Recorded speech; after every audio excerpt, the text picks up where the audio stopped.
We often think our lives are shaped by big decisions. The career we choose, the person we marry, the city we live in. But what if the truth is quieter, subtler, hidden in the spaces between those big moments? What if the true architects of our destiny are the small habits we repeat every day, the ones we barely notice?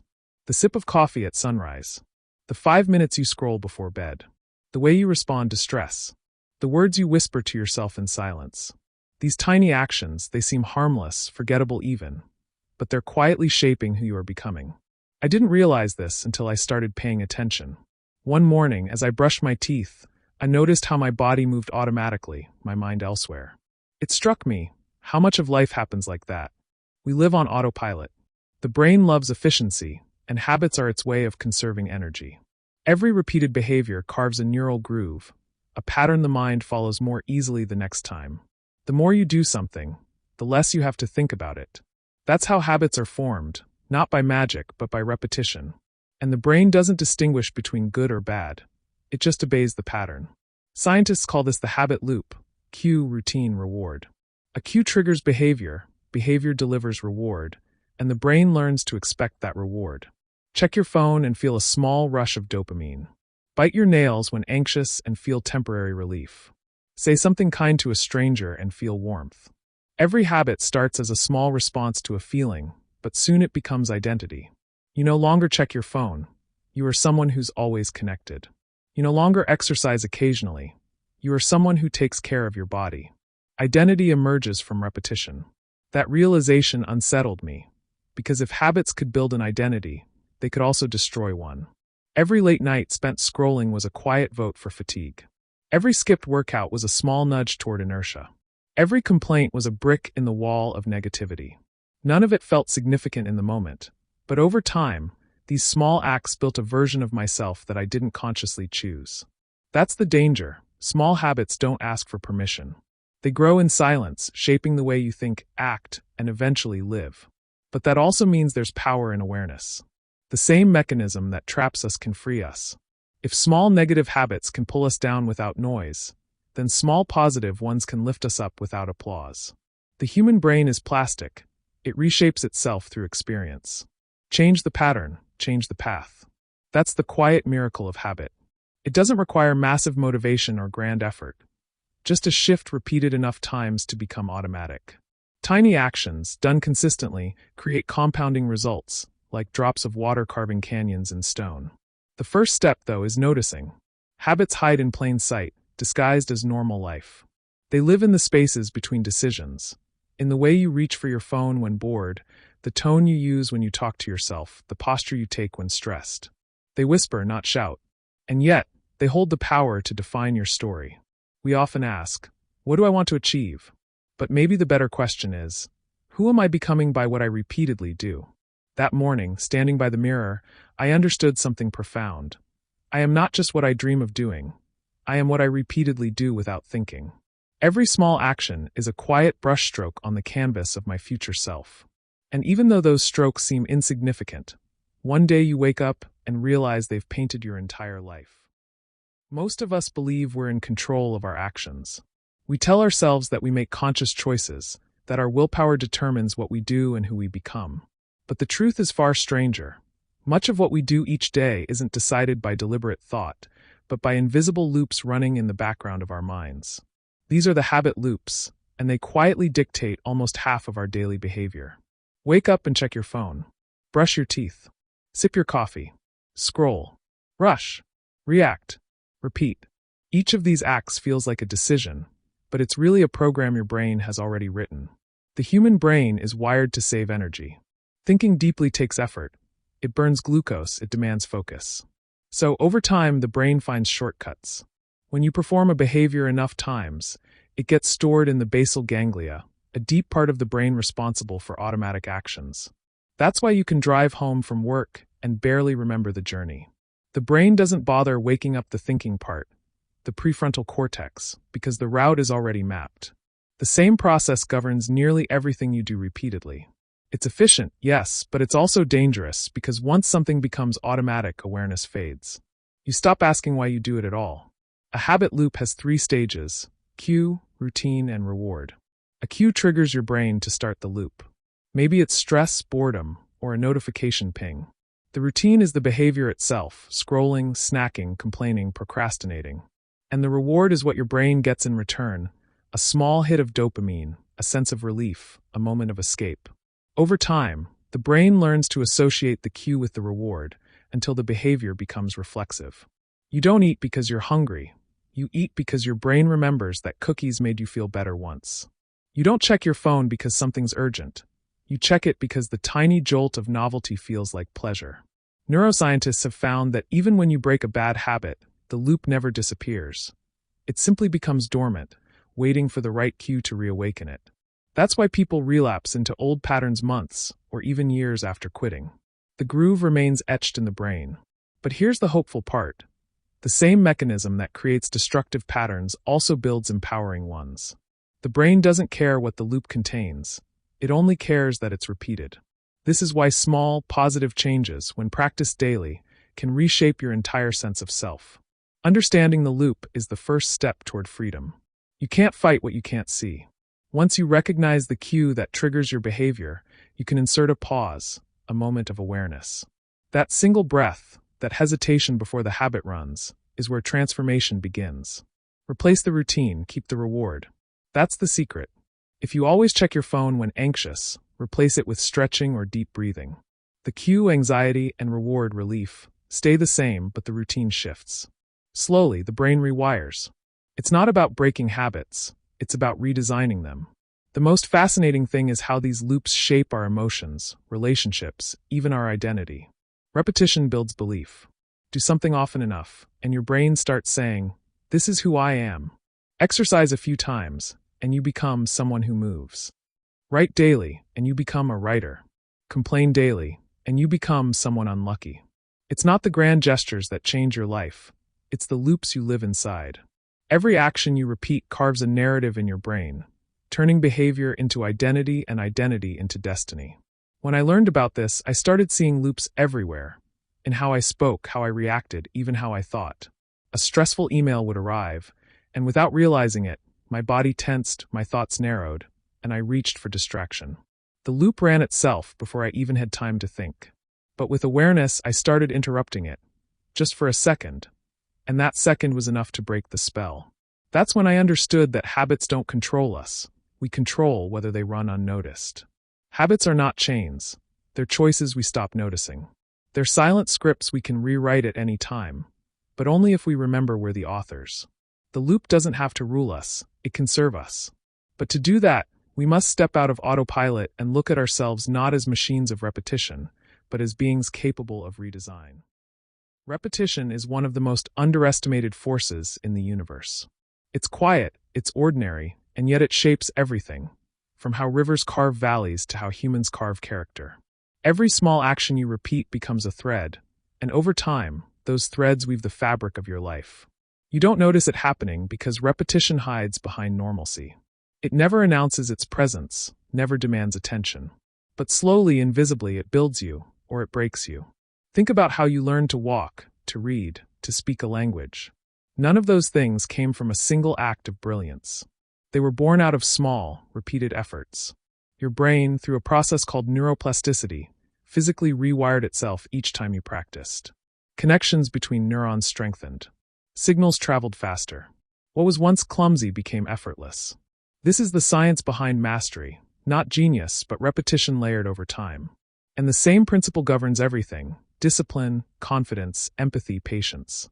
You don't wake up one day full of self-control or courage. You build them, brick by brick, through consistent repetition of small, intentional acts. What fascinates me most is how repetition bypasses motivation. Motivation is emotional. It comes and goes like weather. But repetition creates rhythm, and rhythm is stronger than mood. You don't need to feel inspired to brush your teeth, tie your shoes, or go for a short walk. These things happen because they've been repeated enough to become automatic. If we could extend that principle to the areas we struggle with, creativity, focus, kindness, consistency, transformation wouldn't feel like a battle. It would simply be maintenance of rhythm. There's a reason why rituals have existed in every culture since the beginning of time. Whether it's meditation, prayer, journaling, or exercise, these small repetitive acts ground the mind in stability. They remind us that control doesn't come from grand decisions, but from simple, daily choices. Modern psychology backs this up. The compound effect of small habits is exponential. Missing a single workout doesn't matter, but missing the pattern does. A single healthy meal won't change your life, but the repetition of health will. The brain learns from consistency, not intensity. But here's where it becomes dangerous. Repetition also cements negative patterns just as powerfully. The more often you complain, the more fluent you become in dissatisfaction. The more often you procrastinate, the easier it becomes to delay. Each repetition strengthens a neural circuit until what was once a choice becomes a reflex. And when that happens, you start to mistake habits for personality. That's just who I am, you tell yourself, but it's not.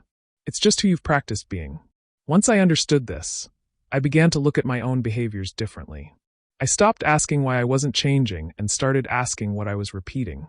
Because every repeated action is a vote for your future self.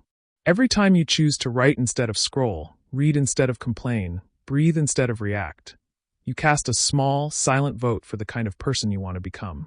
And over months and years, those votes accumulate into identity. That's the subtle power of repetition. It's slow, invisible, and unglamorous, but it's unstoppable. It doesn't need applause or recognition. It just needs consistency. The brain doesn't care whether your efforts are visible. It only cares that they're repeated. Because with every repetition, the mind whispers to itself, "This is who we are." And one day, without even realizing it, you'll look back and see how far you've come. Not through leaps, but through tiny, rhythmic steps that reshape the structure of your life. Repetition may not feel dramatic, but it's the quiet force that turns habits into identity and identity into destiny. There's a moment, subtle and unnoticed, when what you do becomes who you are. It doesn't happen suddenly. There's no grand announcement, no visible threshold. It happens quietly, like a shadow merging with your shape.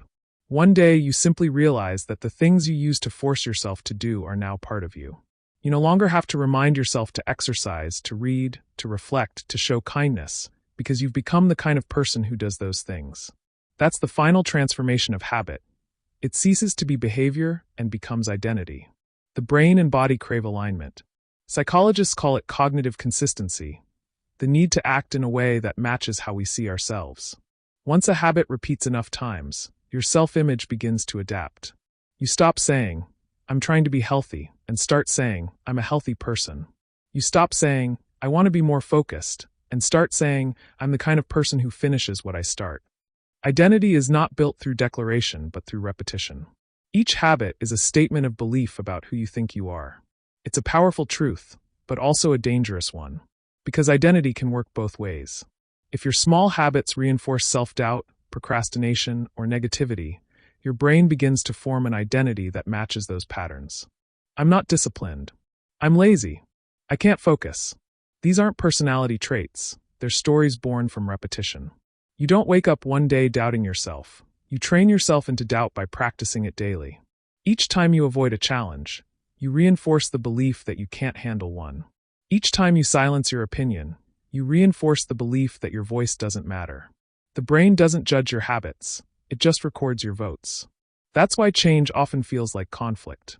When you try to break a bad habit or form a new one, you're not just fighting behavior. You're fighting identity. You're challenging the version of yourself that has existed for years. It's why going to the gym feels hard, not just physically but psychologically. The act of exercising isn't new, but seeing yourself as someone who does is.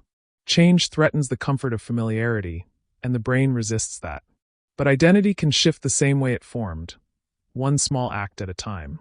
Every time you act differently, you give your mind evidence that a new identity is possible. I remember once trying to build a writing routine. For weeks, I forced myself to sit at my desk at dawn, and every day it felt unnatural, uncomfortable, unproductive. I almost quit, but then slowly something changed. One morning, it didn't feel forced anymore. I realized I wasn't fighting myself. I was becoming myself. The habit had crossed the invisible line. Writing was no longer something I did. It was who I was. That's when I understood that identity is built through evidence, not affirmation. You don't need to tell yourself who you are. You just need to prove it through action, again and again, until it becomes true. The beauty of this is that you can rewrite your identity at any moment. You can choose a new direction simply by choosing new habits. If you want to be confident, start acting confident in small ways.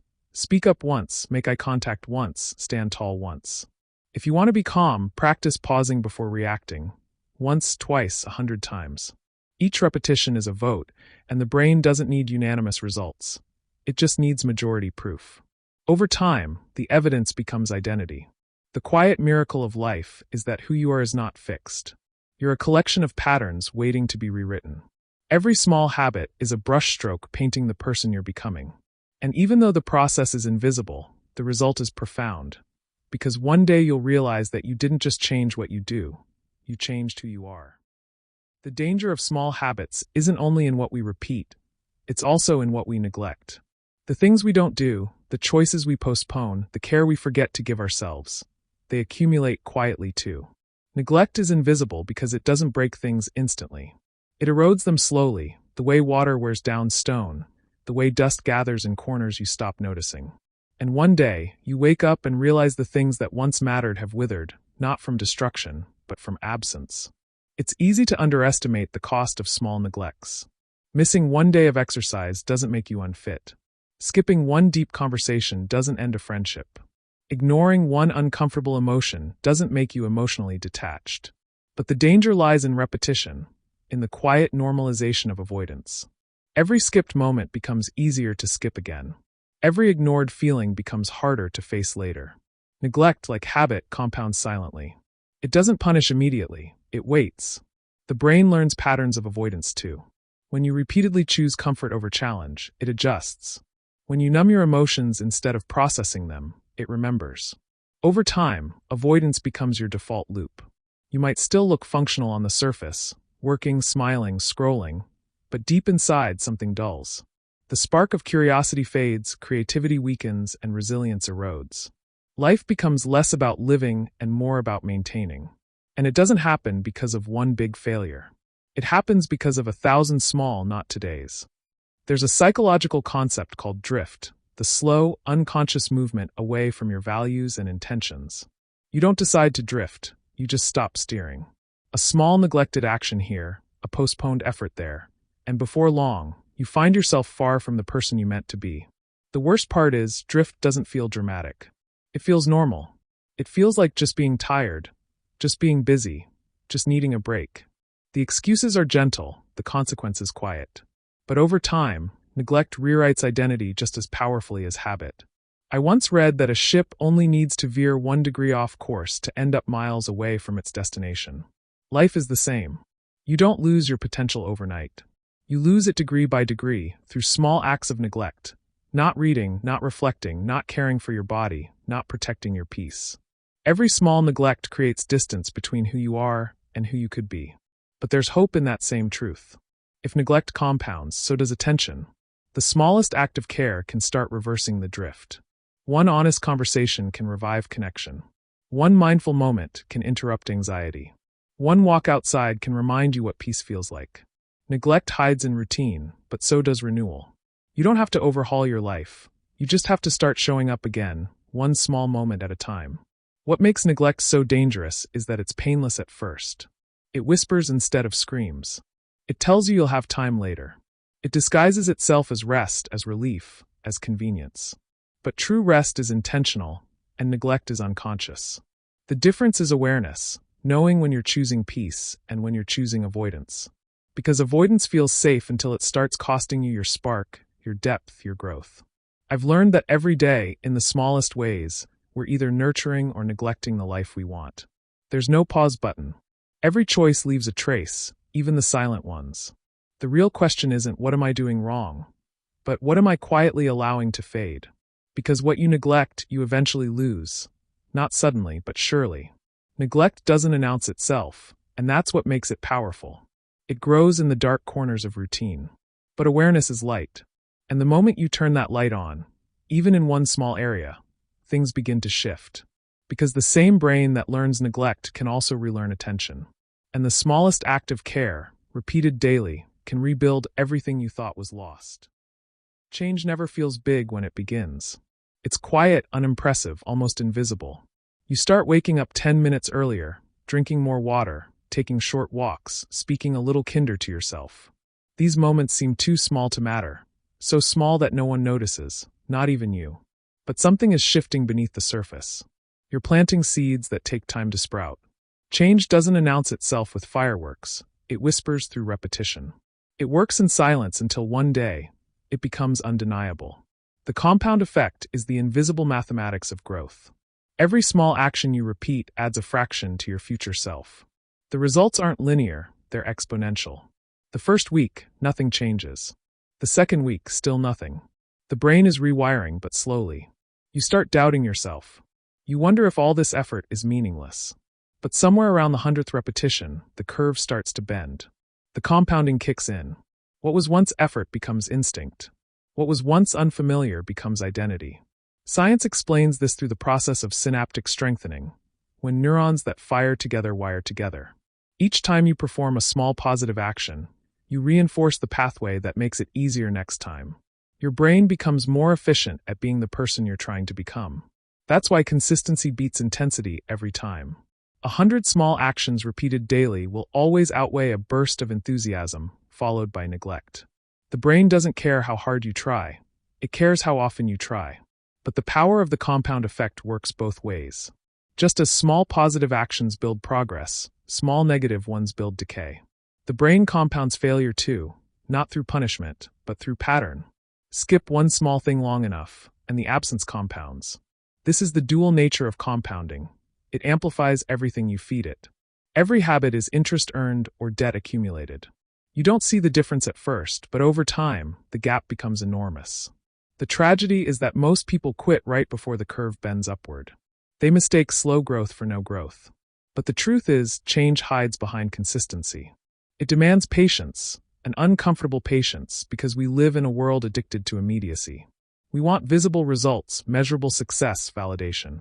But real transformation happens in silence. It's in the mornings you get up when no one's watching, in the words you don't say when anger calls, in the discipline that feels like drudgery. Growth happens not in a single leap, but in countless quiet steps forward.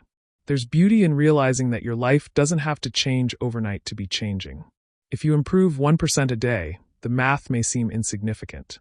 But 1% compounded daily for a year doesn't make you 37% better. It makes you 37 times better. That's the miracle of the compound effect. Small consistent changes build extraordinary outcomes over time. And it's not just numbers, it's emotion, mindset, resilience. The person who meditates for 2 minutes a day isn't just calmer, they're teaching their brain peace. The one who writes a few sentences daily isn't just improving their craft, they're proving to themselves that discipline is possible. Change is rarely dramatic. It's not cinematic or loud. It's subtle and intimate. It happens when you choose a better thought, take a slower breath, or decide not to give up today. Each of these moments adds up. They build momentum quietly, until suddenly your reflection changes, not just in the mirror, but in your mind. You don't even realize when the scale tipped, when the new habit became second nature, when the person you hoped to be quietly replaced the one you used to be. The compound effect is the universe's most patient law. It rewards persistence and punishes neglect, without judgment or bias. You can't cheat it, but you can trust it, because every small effort, no matter how insignificant it feels, is never wasted. The mind remembers. The body adjusts. The results accumulate, quietly, faithfully, invisibly, until one day you wake up and realize that change didn't happen to you. It happened through you.